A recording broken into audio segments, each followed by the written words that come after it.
flexible AC transmission system, that is FACS. So ഒരു transmission line consider ചെയ്യുമ്പം അവിടെ reactive power losses ഉണ്ടാവും. So ഈ റിയാക്റ്റീവ് പവർ ലോസസ് കൂടുതൽ വരുവാണെങ്കിൽ അവിടെ പവർ ട്രാൻസ്ഫറിനെ അത് എഫക്റ്റ് ചെയ്യും. പവർ ലോസസും കൂടുതലായിരിക്കും. അപ്പോൾ നമുക്ക് ഈ റിയാക്റ്റീവ് പവർ ലോസസ് റെഡ്യൂസ് ചെയ്യണം. thereby we should increase the power transfer capability in transmission line. അപ്പോൾ അതിനു വേണ്ടിയാണ് ഈ ഫാക്സ് ഡിവൈസസ് യൂസ് ചെയ്യുന്നത്. So FACTS are power electronic devices used in transmission line to improve the power transfer capability. So it is composed of static equipments. അതായത് പണ്ട് mechanical controls ആയിരുന്നു, അതായത് moving elements ആയിരുന്നു യൂസ് ചെയ്തുകൊണ്ടിരുന്നത്. Okay, slow acting ആയിട്ടുള്ള mechanical controls ആയിരുന്നു പണ്ട് use ചെയ്തുകൊണ്ടിരുന്നത്. അപ്പോൾ ഫാക്സ് ഡിവൈസസ് യൂസ് ചെയ്യുമ്പം അത് സ്റ്റാറ്റിക് എക്യുപ്മെൻറ്റ്സ് ആണ് യൂസ് ചെയ്യുന്നത്. കൂടുതലായിട്ട് പവർ ഇലക്ട്രോണിക് എക്യുപ്മെൻറ്റ്സ് ആണ് ട്രാൻസ്മിഷൻ ലൈനിൽ യൂസ് ചെയ്യുന്നത്.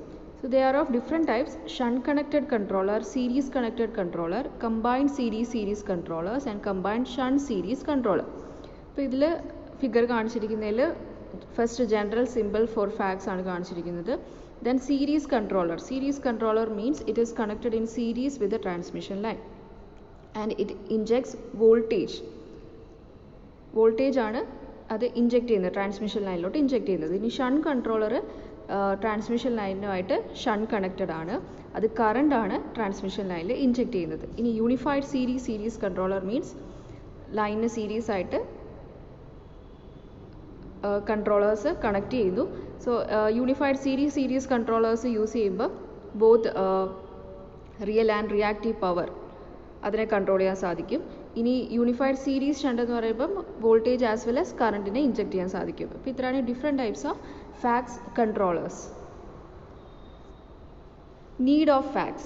The power transfer capability of a transmission is to be increased. So power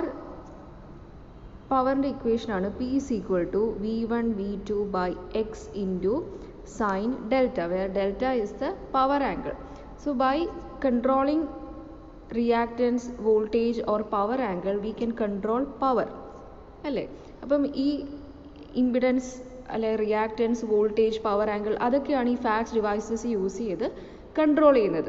അപ്പം അങ്ങനെ കൺട്രോൾ ചെയ്യുമ്പം പവർ ട്രാൻസ്ഫർ കേപ്പബിലിറ്റി നമുക്ക് കൂട്ടാൻ സാധിക്കും. And the power flow is to be kept over the designated routes. അപ്പോൾ ഈ ഫാക്സ് ഡിവൈസസ് യൂസ് ചെയ്യുമ്പം അവിടുത്തെ പവർ ക്വാളിറ്റി ഇമ്പ്രൂവ് ആവും. Power quality means quality of voltage and current. അതായത് സൈനസോയിഡലായിട്ടുള്ള 50 ഹെർട്സ് ഫ്രീക്വൻസിയിലുള്ള നമുക്ക് വേവ് ഫോം ആണ് വേണ്ടത്. അപ്പം ഈ ഫാക്സ് ഡിവൈസസ് ഒക്കെ യൂസ് ചെയ്യുമ്പോൾ ഹാർമോണിക്സ് ഒക്കെ നമുക്ക് കൂടുതലായിട്ട് റെഡ്യൂസ് ചെയ്യാൻ സാധിക്കും. അങ്ങനെ പവർ ക്വാളിറ്റി ഇമ്പ്രൂവ് ചെയ്യാൻ സാധിക്കും. സോ അത് രണ്ടുമാണ് നീഡ് ഓഫ് ഫാക്സ്. ഇനി benefits of FACTS. It reduces the need for construction of new transmission lines, capacitors and inductors. So by using FACS, upgrading of transmission line is possible. Provides greater ability to transfer power between controlled areas. Increase quality of supply for sensitive industries. അപ്പോൾ sensitive industries ഒക്കെ വരുമ്പോൾ അവിടെ harmonics ഒക്കെ കൂടുതലാണ്, കൂടാതെ reactive power losses ഒക്കെ ഉണ്ടാവും. അപ്പോൾ അതിനെയൊക്കെ വിതിൻ ദ ലിമിറ്റ്സ് ആക്കാൻ നമുക്ക് ഈ ഫാക്സ് ഡിവൈസസ് കൊണ്ട് സാധിക്കും. These devices help to damp the power oscillations that could damage the equipments, controls real and reactive power independently. There is increase in utilization of low cost generation due to cost effective enhancement of transmission line capacity.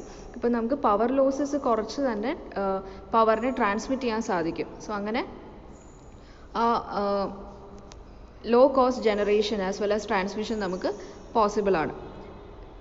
The power flow in the transmission line can be made optimum. It limits overloads and short circuit currents. It controls line impedance angle and voltage, which helps in controlling the power flow in the transmission lines. അതായത് ആ power equation P is equal to V1 V2 by X sin delta. ഇപ്പോൾ ഈ equation use ചെയ്ത്, അതായത് ഇവിടെ നമുക്ക് impedance angle അല്ലെ power ആംഗിളും ഈ ഇമ്പിഡൻസ് ദെൻ വോൾട്ടേജും ഒക്കെ കൺട്രോൾ ചെയ്യുകയാണെങ്കിൽ നമുക്ക് power flow in the transmission ലൈനും കൺട്രോൾ ചെയ്യാൻ സാധിക്കും. So next, let us study some of the FACS devices. First one, static var compensator or SVC. So SVC എന്ന് പറയുന്നത് ഒരു ഷണ്ട് കൺട്രോൾ ഡിവൈസ് ആണ്. ഷണ്ട് കൺട്രോൾ ഡിവൈസ് എന്ന് പറയുമ്പോൾ അത് ട്രാൻസ്മിഷൻ ലൈനിന് പാരലൽ ആയിട്ടാണ് കണക്ട് ചെയ്യുന്നത്. അപ്പം static war compensator consist of TCR, TSR, harmonic filter, mechanically switched capacitors or reactors.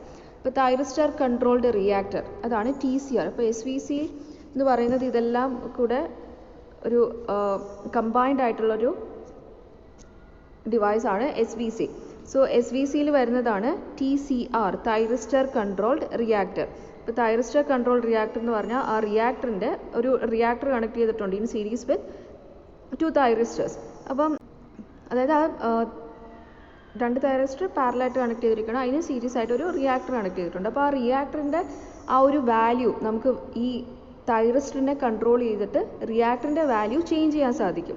അപ്പോൾ അതനുസരിച്ച് അതായത് അത് പ്രൊവൈഡ് ചെയ്യുന്ന റിയാക്റ്റൻസ് വാല്യൂ നമുക്ക് വേരി ചെയ്യിക്കാൻ സാധിക്കും ഈ തൈറിസ്റ്റർ യൂസ് ചെയ്ത്. ലാഗിങ് പവർ പ്രൊവൈഡ് ചെയ്യാൻ വേണ്ടി TCR യൂസ് ചെയ്യാം. തൈറിസ്റ്റർ സ്വിച്ച്ഡ് കപ്പാസിറ്റർ ഉണ്ട്, TSC ഉണ്ട്. ദെൻ അതായത് ആ തൈറിസ്റ്റർ യൂസ് ചെയ്തിട്ട് കപ്പാസിറ്ററിൻ്റെ ഇമ്പിഡൻസ് വാല്യൂ ചേഞ്ച് ചെയ്യുന്നു. ഇനി mechanically switched capacitors or reactors, mechanically switched കപ്പാസിറ്റേഴ്സും റിയാക്ടേഴ്സും ഉണ്ട്, പിന്നെ ഹാർമോണിക് ഫിൽറ്റേഴ്സും ഉണ്ട്. അപ്പം ഇതെല്ലാമാണ് SVC ഡിവൈസിൽ വരുന്നത്. സോ പവർ സിസ്റ്റത്തിലെ റിയാക്റ്റീവ് ലോഡ് ലീഡിംഗ് ആണെങ്കിൽ this SVC will use TCR to absorb that VAR. അപ്പം റിയാക്റ്റീവ് പവർ അബ്സോർബ് ചെയ്യാൻ വേണ്ടി ഈ TCR ആയിരിക്കും ലൈനിലപ്പം കണക്ട് ചെയ്യുന്നത്. അപ്പം അങ്ങനെ കണക്ട് ചെയ്യുമ്പോൾ നമുക്ക് ആ ഗ്രിഡ് വോൾട്ടേജിനെ അല്ലെങ്കിൽ സിസ്റ്റം വോൾട്ടേജിനെ നമുക്ക് റെഡ്യൂസ് ചെയ്യാൻ സാധിക്കും. ഇനിയിപ്പോൾ ലോഡ് ലാഗിങ് ആണെങ്കിൽ നമുക്കിപ്പം ഒരു ലീഡിങ് ആയിട്ടുള്ള വാല്യൂ പ്രൊവൈഡ് ചെയ്യാൻ വേണ്ടി കപ്പാസിറ്റേഴ്സിനെ കണക്ട് ചെയ്യാം. സോ അങ്ങനെ ആ ലോഡിനനുസരിച്ച് നമുക്ക് ഈ ഫാക്സ് ഡിവൈസസ് കണക്ട് ചെയ്ത് പവറിനെ ഒരു ഒപ്റ്റിമം വാല്യൂവിൽ കൊണ്ടുവരാൻ സാധിക്കും. പിന്നെ ഇവിടെ യൂസ് ചെയ്യുന്നത് ബാക്ക് ടു ബാക്ക് തൈറിസ്റ്റേഴ്സ് ആണ്. അപ്പം ഈ തൈറിസ്റ്റേഴ്സിൻ്റെ നമ്മൾ കൊടുക്കുന്ന കൺട്രോളിങ് സിഗ്നൽ വേരി ചെയ്യിച്ച് നമുക്ക് ഇവിടെ ഈ impedance value or capacitance value അങ്ങനെ വേരി ചെയ്യിക്കാം. അപ്പോൾ അങ്ങനെ വാല്യൂസ് വേരി ചെയ്യുമ്പോൾ അത് ഓഫർ ചെയ്യുന്ന റിയാക്റ്റൻസ് വാല്യൂവും വേരി ചെയ്യും. അങ്ങനെ നമുക്ക് കൺട്രോൾ ചെയ്യാൻ സാധിക്കും. So next advantages: instantaneous response to changes in the system voltage, cheaper, higher capacity, faster, more reliable, reduced voltage fluctuations, less transmission losses, damping of small disturbances, enhanced transmission capacity, so power can be transferred. So ഇവിടെ transmission വോൾട്ടേജും control ചെയ്യുന്നുണ്ട്, regulate ചെയ്യുന്നുണ്ട്, അതുകൂടാതെ തന്നെ power ക്വാളിറ്റിയും improve ചെയ്യാൻ സാധിക്കും ഈ SVCs യൂസ് ചെയ്യുമ്പോൾ. ഈ next device fixed capacitor thyristor controlled reactor. ഇപ്പോൾ തൈറിസ്റ്റർ കൺട്രോൾഡ് റിയാക്ടർ മാത്രം യൂസ് ചെയ്യുമ്പോൾ ഇതാണ് ഒരു TCR. അപ്പോൾ തൈറിസ്റ്റർ കൺട്രോൾഡ് റിയാക്ടർ മാത്രം യൂസ് ചെയ്യുമ്പം നമുക്ക് ഇൻഡക്റ്റീവ് അതായത് ലാഗിങ് പവർ ഫാക്ടർ മാത്രമേ അത് പ്രൊവൈഡ് ചെയ്യത്തുള്ളൂ. അപ്പം ഇനി ഇൻ കേസ് നമുക്ക് ലീഡിങ് കൂടെ പ്രൊവൈഡ് ചെയ്യണമെങ്കിൽ ഒരു കപ്പാസിറ്റർ ഇതിന് പാരലായിട്ട് കണക്ട് ചെയ്തിട്ടുണ്ട്. സോ അതുകൊണ്ടാണ് fixed capacitor thyristor control reactor എന്ന് പറയുന്നത്. സോ അങ്ങനെ കപ്പാസിറ്റർ കൂടെ കണക്ട് ചെയ്ത ആ ഒരു കൺട്രോളബിൾ റേഞ്ച് എക്സ്റ്റെൻഡ് ചെയ്തു. ഇതൊരു സിംഗിൾ ഫേസ് സിസ്റ്റമാണ് കാണിച്ചിരിക്കുന്നത്. 3 ഫേസ് സിസ്റ്റം ആകുമ്പോൾ ഇവിടെ കപ്പാസിറ്റേഴ്സ് 3 കപ്പാസിറ്റേഴ്സ് യൂസ് ചെയ്യും. അത് സ്റ്റാർ കണക്റ്റഡ് ആയിരിക്കും, യൂഷ്വലി സ്റ്റാർ കണക്റ്റഡ് ആയിരിക്കും. ഇനി അതുകൂടാതെ ഓരോ ബ്രാഞ്ചിലും ഒരു ഇൻഡക്ടർ കൂടെ, ഒരു ട്യൂണിങ് ഇൻഡക്ടർ കൂടെ പ്രൊവൈഡ് ചെയ്തിട്ടുണ്ടാവും ഈ കപ്പാസിറ്ററിൻ്റെ കൂടെ.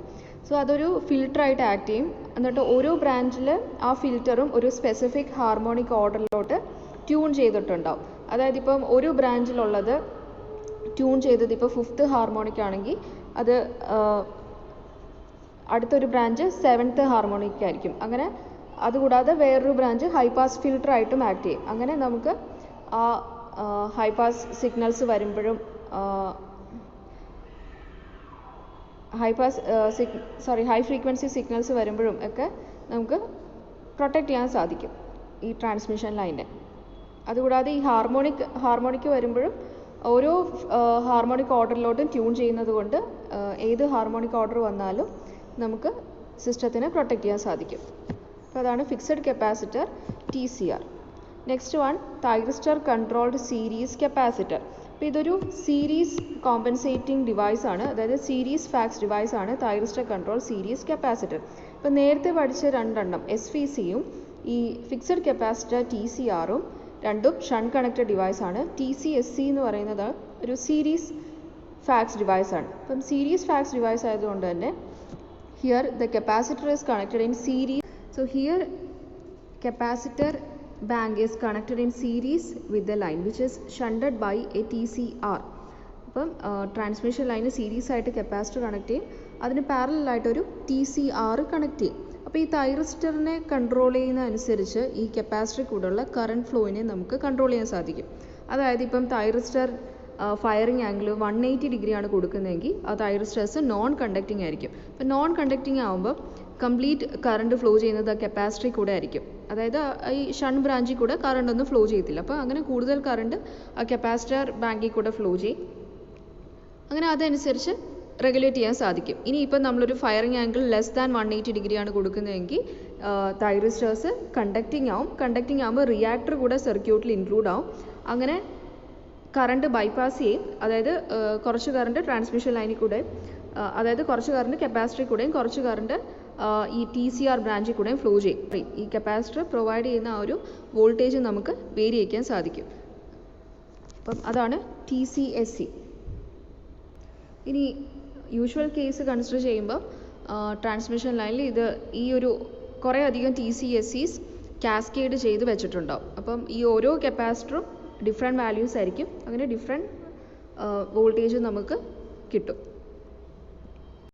Advantages of TCSC: increased power transmission capability, improved system stability, reduce system losses, improve voltage profile of the lines, optimize power flow between parallel lines, damping of the power oscillations.